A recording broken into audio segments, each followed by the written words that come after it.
Hi, and thanks for tuning in to KLRU TV, Austin PBS. I'm Steve Uzel, and I am excited to present a special half hour where we're giving you an exclusive behind-the-curtain look at some of KLRU's local productions. We're going to talk with the producers of Overheard with Evan Smith, Decibel, Central Texas Gardener, and more, as well as get to watch some exclusive clips from the shows. Before we get to meet the faces behind the favorite shows here, I want to remind you that we're in the middle of a fundraising drive, and these programs are only made possible with your support. KLRU is proud to highlight stories from around Central Texas, bring you interviews from acclaimed voices from around the country, and connect you with your community at public tapings. So during the special, I'm asking you to step up and support your public television station with a contribution. Call 866-910-KLRU or go online to klru.org at any time to set it up. And now I'm pleased to be joined by Colleen Nelson. Hello, Colleen. Hello, Steve. KLRU production manager and producer of Overheard with Evan Smith. Overheard with Evan Smith has featured a wide variety of remarkable guests over the seasons, including Richard Linklater, Bernie Sanders, Gloria Steinem, and many more. It's the winner of a Lone Star Emmy Award, and the show is taped right here in Studio 6A. Welcome, Colleen. Thank you. All I've got some questions for you. right, let's hear them. How long has Overheard with Evan Smith been in production? So back in 2003, we started a show called Texas Monthly Talks. That lasted for 8 seasons, and then in 2010, we switched over to Overheard with Evan Smith, and that is now in its 8th season. So altogether, 16 seasons, and we're excited for many more. If somebody's interested in attending a taping, can you tell us, can you give us information? Is it open to the public? Yeah, of course. It is open to the public. It's free to come. We encourage everybody to come and hear from their favorite actor, author, whoever it may be. You can get all that info on our website. It's klru.org/overheard. You can sign up to be notified of the taping. So anytime we have a new taping to announce, you'll get a inbox email, and you can come on over and bring your friends. And it's always fun. We do an audience Q&A after, so if you have a burning question that you can't wait to ask, you'll get the chance to ask it. That's great. Yeah. Okay, now we have a short clip of the show that we're about to play. Can you give us some insight on this clip? Yes, yeah. So this is Walter Isaacson from this season. And I chose this clip because he talks about the importance of civil discourse, which is something that aligns with the mission of KLRU and Overheard to bring these important conversations to our audience in a safe space. So yeah. Good. Good. Well, I tell you what, let's take a look now. Awesome. When you're following a Twitter feed, half the people are anonymous and, a quarter are trolls, and people are saying horrible, nasty things. Right. And in a public space, a table like this, a room like this, an Aspen Ideas Festival, people are there talking in the flesh. And it actually makes a more civil dialogue because you're not only not anonymous, you're actually seeing the person you're talking to. And we could solve most problems in this country if reasonable people got together and leave had weapons civil at the door, right? leave weapons at the door and had civil discussions. Colleen, thanks so much for being here, and thank you for Steve. making Overheard with Evan Smith possible. Yes, You're doing a my good pleasure. job. Thank you over so there. much. If programs like Overheard with Evan Smith enlighten you and you want to keep them on the air, make a gift of support right now. Maybe you've attended a taping of the show and left feeling inspired. Either way, there is no other place that provides a stage for renowned voices of our time like this one. Ensure that this independent, intelligent platform can stick around by supporting it in the most impactful way, and that is by becoming a sustaining member.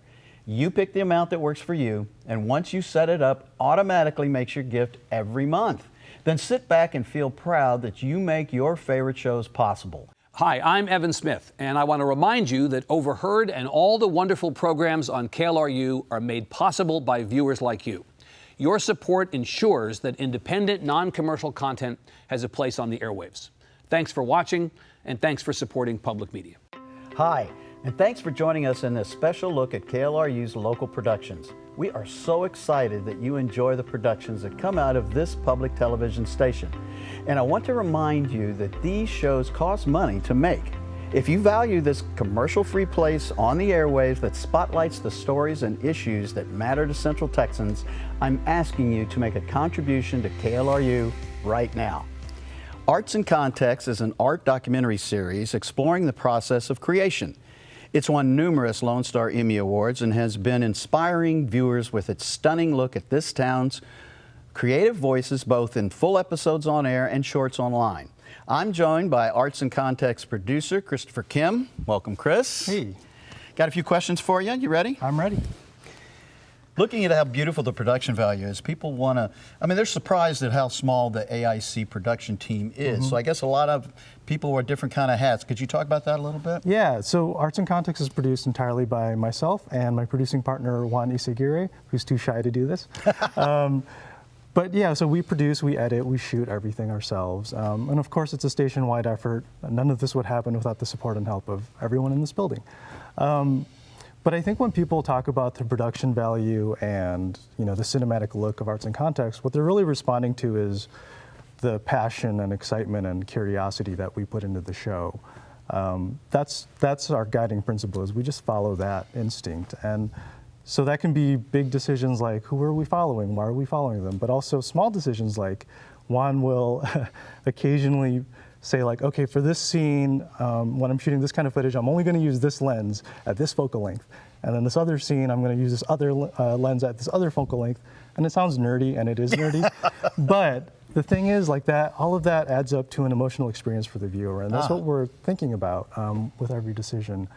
And, so I think when people talk about, oh, the show looks so cool or good, I think what they're responding to is the passion that we put into it. Okay, we're going to watch an excerpt from one of your episodes, Art in Context short, called The Guild of the Silent Sword. Is that right? Now, that sounds very interesting. What is that? So the Guild of the Silent Sword is the West African sword fighting I mentioned previously. So again, this is a perfect example of what Arts in Context is all about. We answer the how and the what. What is this art form? Why? How does it work? But then we dive a little deeper and find out, okay, why has the founder of this group, Damon Stith, why has he pursued this art form? And the answer to that question is super interesting. And what we discovered is that when he was learning this, this ancient medieval art form, he found a newfound sense of self-respect and self-love because he realized, oh, my own heritage, my own lineage has this deep sense of history and rich cultural heritage, much like King Arthur. And so instead of feeling like a backseat passenger to the story of the world, he felt like a driver. And so that's what we discovered by talking to him. And I think this episode in particular is a great example of the kind of storytelling that Arts in Context is about. Well, I got to tell you, we're all ready to see it, so let's take a look at the clip.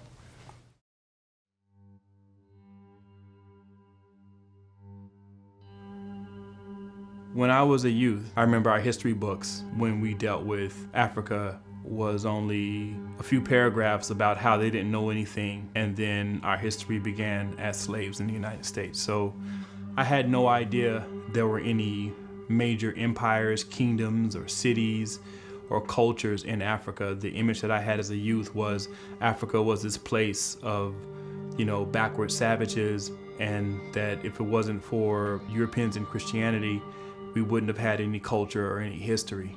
It wasn't until I was in middle school where I actually learned that there was a rich history in Africa, and I started to explore that. Chris, thanks for stopping by. Thank you. Thanks for the work you're doing in telling these I stories. appreciate it. Thank you. Next up, a chat with the mind behind KLRU fan favorite, Central Texas Gardener. But once more, I'm reminding you that these shows are only made possible with your support. If you love Overheard with Evan Smith and Arts in Context and all the other programs that connect you with your community, your world, and beyond, please sign up to be a KLRU sustaining member right now. Your support is so important. Thank you.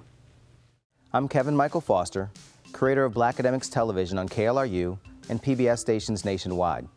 Blackademics features top Black Studies scholars, artists, and activists who share projects and research focused on education, performance, and empowerment. Now in its 6th season, the show highlights ideas and stories that are not often told on television. And KLRU, Austin's only PBS station, is a vital platform for diverse voices in our community. In a media landscape that often does not represent these voices, it is important that places like KLRU exist. Our programs fuel curiosity, ignite conversation, and spotlight perspectives that are often otherwise marginalized. And they are available to everyone in our community for free. Please consider supporting this station with a gift of any amount right now. Your support means these professors, musicians, activists, and poets can have a place on the airwaves to inspire and enrich the lives of Central Texans of all backgrounds. It truly is viewers like you who make this important content possible. Call 866-910-KLRU or go online to klru.org to set it up right now. Thank you. Okay, I am really excited to talk with our next guest, the producer of Central Texas Gardener, one of the longest running KLRU productions. It premiered in the late 1980s and it is still going strong.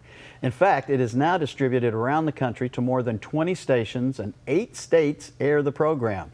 It's won the 2017 award for Best Overall Media from the Association of Garden Writers, as well as a Lone Star Emmy and a National Education Telecommunications Award. Central Texas Gardener helps you tackle gardening techniques, battle heat, pests, drought, and freezes, and enriches your soul with artistic designs and homegrown philosophy from hands-on gardeners. And the woman behind it all, hello, Linda. Hi, Steve. You're going to have to help me with your last name. That's all right. Lemus Verta. Lemus Verta. Nice Lemus to meet you. Thank you for being here today. I got a couple of questions for you. You ready? I don't know. How long has Central Texas Gardener been on the air? That's an easy one. Well, I think it was 1989. We started as a pilot project because the viewers were asking us to do a garden show. Sure. Because none of the shows on TV at the time addressed Central Texas. And it's crazy here. They were moving from Maine and California and here and there and coming here and going into shock. Well, we're about to watch a short clip about artists who are inspired by nature. Can you tell us a little bit about the artist that's featured in this clip? You remember him? Yes, Valerie Fowler. You know, I just became very spiritually connected to Valerie in the past few years since I first discovered her work.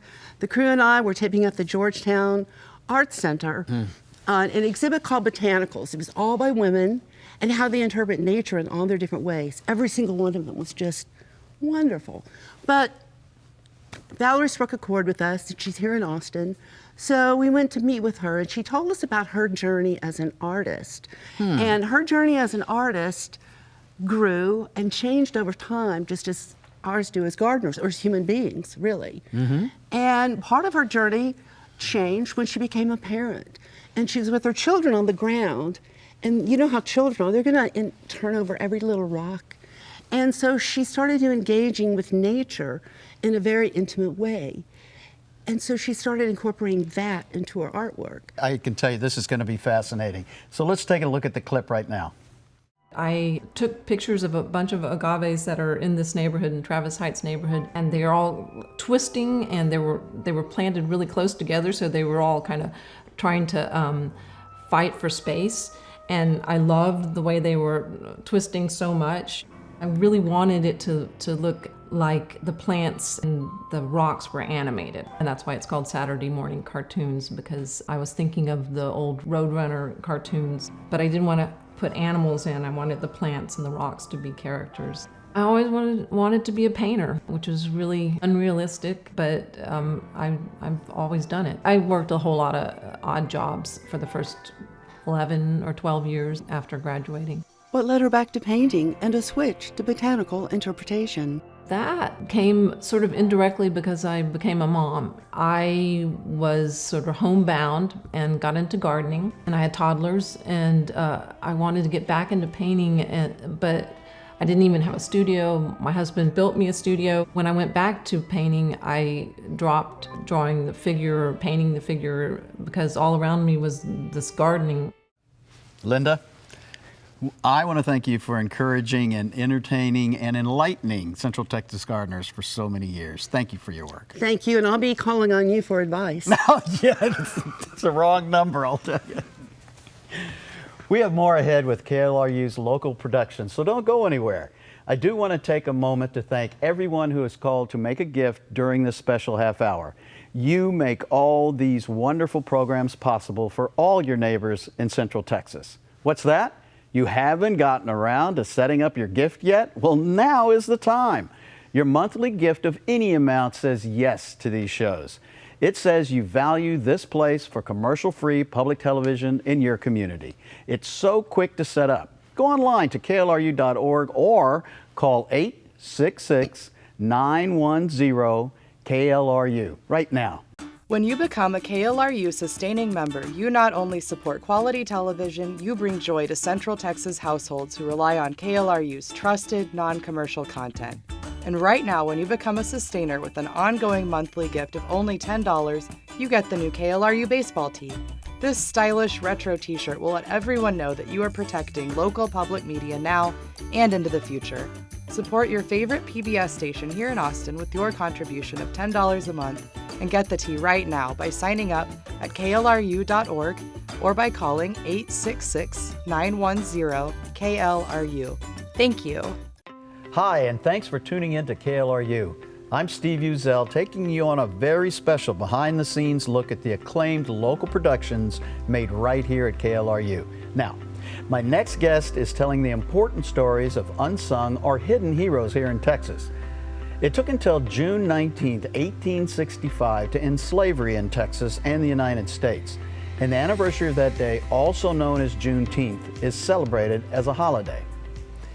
KLRU's Juneteenth Jamboree tells the stories of African-American heroes in Texas history. And I'm so honored to be joined by the show's producer, Michael Emery. Hey, hello, Steve. Michael. Thanks for coming in. Me. Thanks for coming. Let me ask you a few questions. You ready? Sure. Tell us about the show and how you decided to create it. Well, every February of every year in this country, we have this thing called African American History Month. Right. And everybody pours out much TV programming to celebrate the notion that there's such a thing as African American history. But me being one of a mind that I want to produce programming of this style also, I thought, nobody's targeting June, which is like the occasion for Juneteenth, the second most popular holiday in the African American, if not the whole American global calendar, following Reverend Martin Luther King Jr.'s birthday, of course. Juneteenth needs some props too, so I thought we ought to do a program celebrating Juneteenth. Why do you think it's important to tell these stories? Well, if we don't tell the stories, we'll never learn about them. And if we don't know what's happened before us, we'll have to end up repeating those things. So many people think that every day is new day, sure, but not everything under the sun is new. And Juneteenth represents some of that kind of idea that there's things we can learn in the past that will improve our chances of succeeding tomorrow. That's brilliant, my friend. Well, tell us about this clip. You brought a clip with you that we're about to watch. The Reverend Jacob Fontaine. Who's that? Reverend Fontaine is a former slave who came to Austin in the 1850s. His master was a man of the cloth, and it happened that Jacob Fontaine himself became a man of the cloth after he arrived in Central Texas. And he founded several of the oldest African-American churches in this area. He also became a community leader and rallied up a whole bunch of African-American votes in the 1870s to situate the University of Texas at Austin, in Austin.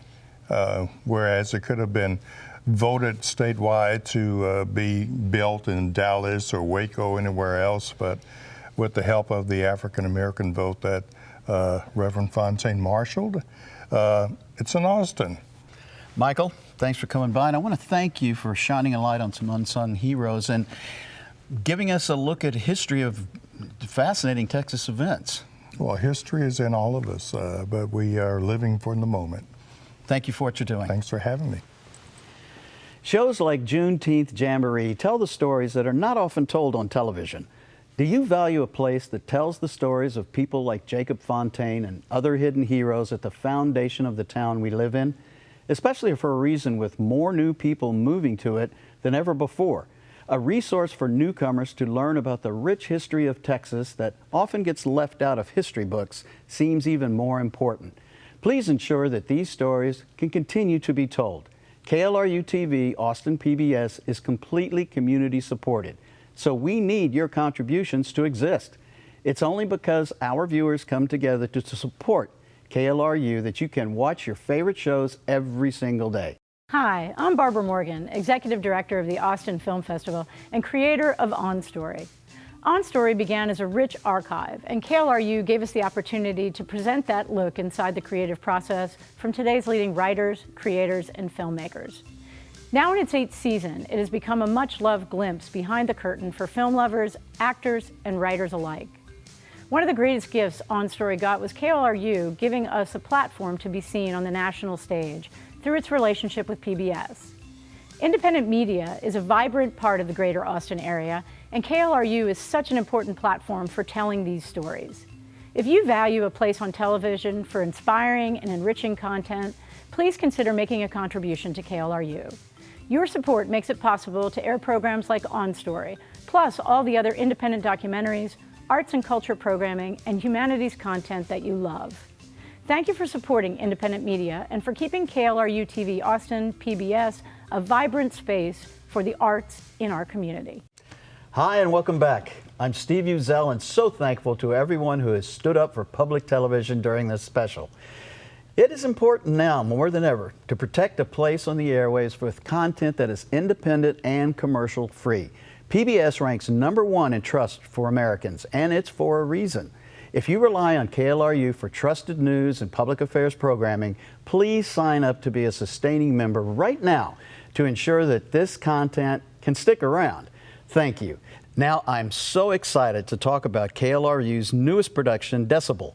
It's a public affairs initiative amplifying issues and stories that matter to Central Texans most. And it's led up by one of the city's most beloved broadcasters, Judy Maggio. She's now KLRU's editorial director of news and public affairs. Congratulations. Best job in the world. And she heads up Decibel. Welcome, Judy. Thank you. You want to answer some questions for me? You bet. I'm not used to being the answerer. Well, let's see how you do, huh? Okay, so when did Decibel launch, and what does it mean to be a Facebook first news and public affairs program? I'm not familiar with that. So, first of all, we launched about a year ago in February of 2017. Mm-hmm. And gosh, I look back and I think of all the issues we've covered and all we've accomplished. I'm really very proud of that. We are Facebook first, and you know, when you and I were growing up, back in the day, you know, public television was important, and so was the 5, 6, and 10 o'clock news. I mean, that was appointment television. We all sat around the TV and got the news. Most people under 40 don't get their news that way. No. And many of us today don't get our news that way. So we're Facebook first in that we premiere our stories on Facebook. So what kind of topics does Decibel cover? We cover, we cover usually local issues that impact a broad range of people. I like to call this engagement journalism, and that we try to invite the stakeholders and people who live in the area along the way to weigh in on these issues and also help us search for solutions and highlight solutions. And I'll give you some examples. We've done a lot of stories on homelessness. We introduced people to the Community First Village, providing housing for the underserved homeless community. We did stories on food insecurity and introduced people to some very unique programs and some well-known programs like Meals on Wheels, Central Texas. We did things on immigration and were able to follow a DACA student who was here at the University of Texas. So we've really been able to shine the light and spend time on issues that impact all of us really in Central Texas. Tell us about the team that you work with and all the different hats that people must have. So you know, I'm accustomed in commercial TV to working with a very large staff. So I lead a team of just 3 people. But they're incredibly talented and they do wear a lot of hats. First we have Joe Rocha, who's a videographer and editor. And then we have Blair Waltman-Alexan, also videographer and editor. And Angela Maldonado, who is our social media captain and serves as kind of an old-fashioned assignment setter and that sets up stories, helps us. But both Joe and Blair and Angela all do reporting. They've really blossomed as reporters and storytellers. Well, we have a short clip, a decibel clip that we're about to play. Can you tell us about that before we put it up? This was a very heartwarming story that we did called Fridays with Leon. I mentioned that we focused on food insecurity and some of the unique ways that particular problem's being tackled in Austin. And I wanted to profile a longtime volunteer from Meals on Wheels and her client. And we were just very, very touched by the relationship that they had. And they not only deliver meals at Meals on Wheels, they deliver that human touch that a lot of times this is the only person these clients see all day long. So I really loved this story, and I'm glad we're going to share this one. Well, I can't wait to see it. Let's put it up.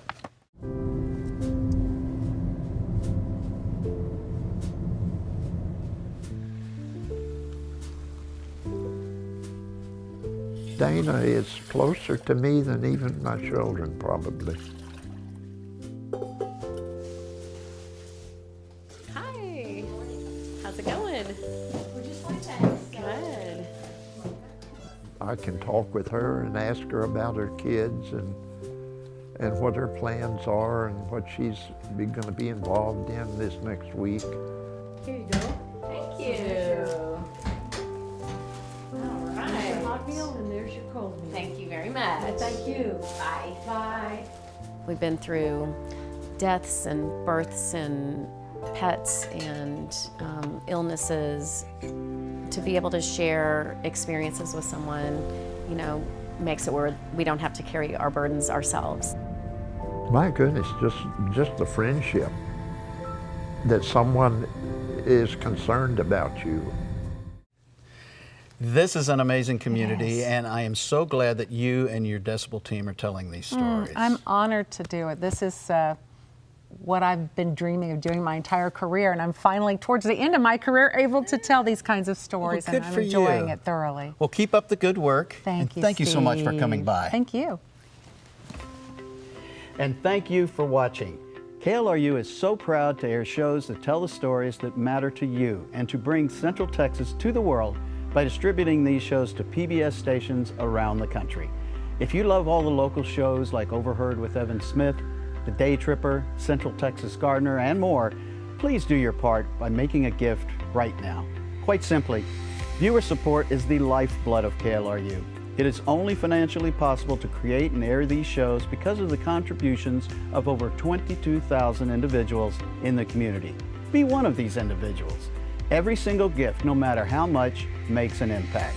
This is your last chance to give before the next show, so don't wait. Call 866-910-KLRU or set it up easily online at klru.org. Your support is so important. Thank you.